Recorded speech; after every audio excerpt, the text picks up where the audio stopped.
Hello everyone, అందరికీ నమస్కారం. Welcome back to smiley Swathi vlogs. ఈరోజు 50 మెంబర్స్కి ఇంట్లోనే చికెన్ని ఎలా ప్రిపేర్ చేయాలో చూద్దామండి.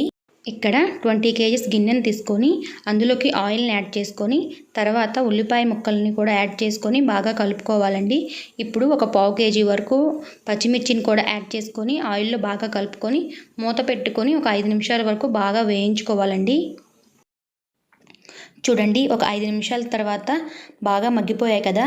ఇప్పుడు ఇందులోకి 1 కేజీ వరకు టమాటా ముక్కల్ని ఇలా స్లైసెస్గా కట్ చేసుకొని యాడ్ చేస్తున్నామండి. వీటిని కూడా ఒకసారి బాగా కలుపుకోవాలి.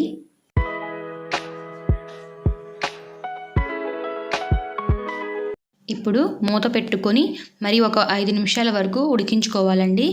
చూడండి ఎంత బాగా వేగిపోయాయో. ఇలా మంచిగా నూనెలో ఫ్రై అయిన తర్వాత ఇందులోకి మనం చికెన్ని యాడ్ చేసుకోవాలి. మేము 50 మెంబర్స్కి గాను 12 kgs చికెన్ తీసుకున్నామండి. ఈ చికెన్ని ఈ గిన్నెకి మొత్తానికి పరుచుకొని ఇప్పుడు ఇందులోకి సాల్ట్ని తీసుకోవాలండి. సాల్ట్ని మొత్తం స్ప్రెడ్ చేస్తున్నట్టు వేసుకొని ఆ తర్వాత ఇందులోకి కరివేపాకును కూడా యాడ్ చేస్తున్నాము. తర్వాత పసుపుని యాడ్ చేసుకుందామండి. ఇంకా బిర్యానీ ఆకు, అలాగే సన్నగా కట్ చేసుకున్న కొత్తిమీర, పుదీనా కూడా వేసుకున్నామండి.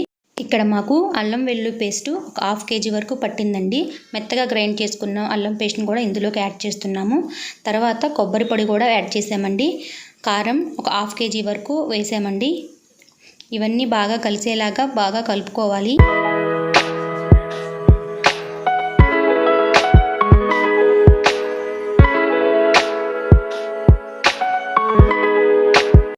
ఇక్కడ మేము చింతపండు వాటర్ని కొంచెం యాడ్ చేసామండి. ఇలా చేయటం వల్ల చికెన్ టేస్ట్ రెట్టింపు అవుతుందండి.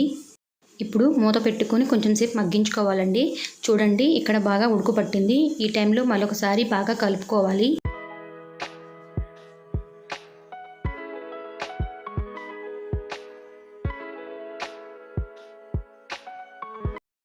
ఇలా బాగా కలుపుకున్న తర్వాత మరి మూత పెట్టుకొని ఒక 10 నిమిషాల వరకు మీడియం ఫ్లేమ్లో బాగా ఉడికించుకోవాలండి. ఇక్కడ చూడండి, బాగా ఉడికిపోయింది. ఇప్పుడు ఒకసారి బాగా కలుపుకుందామండి. మన ఇంట్లో చిన్న చిన్న ఫంక్షన్స్ వచ్చినప్పుడు కానీ, బర్త్డే పార్టీలకు కానీ, లేదంటే ఫ్రెండ్స్ గెట్ టుగెదర్ అయినప్పుడు కానీ ఇలా అందరం కలిసి 4 చేతులు వేసుకొని చేసుకుంటే చాలా హ్యాపీగా ఉంటుంది కదండి. ఇలా బాగా కలుపుకున్న తర్వాత ఇందులోకి కావలసినంత వాటర్ని యాడ్ చేసుకొని ఇంకో 10 మినిట్స్ వరకు బాగా ఉడికించుకోవాలండి.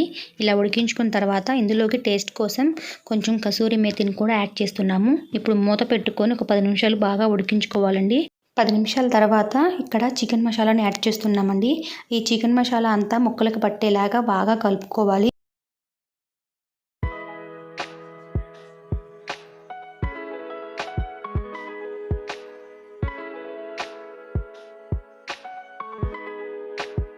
ఫైనల్గా ఒకసారి ముక్క ఉడికిందో లేదో అని టెస్ట్ చేస్తున్నామండి. ఇక్కడైతే ముక్క చాలా బాగా ఉడికిపోయింది.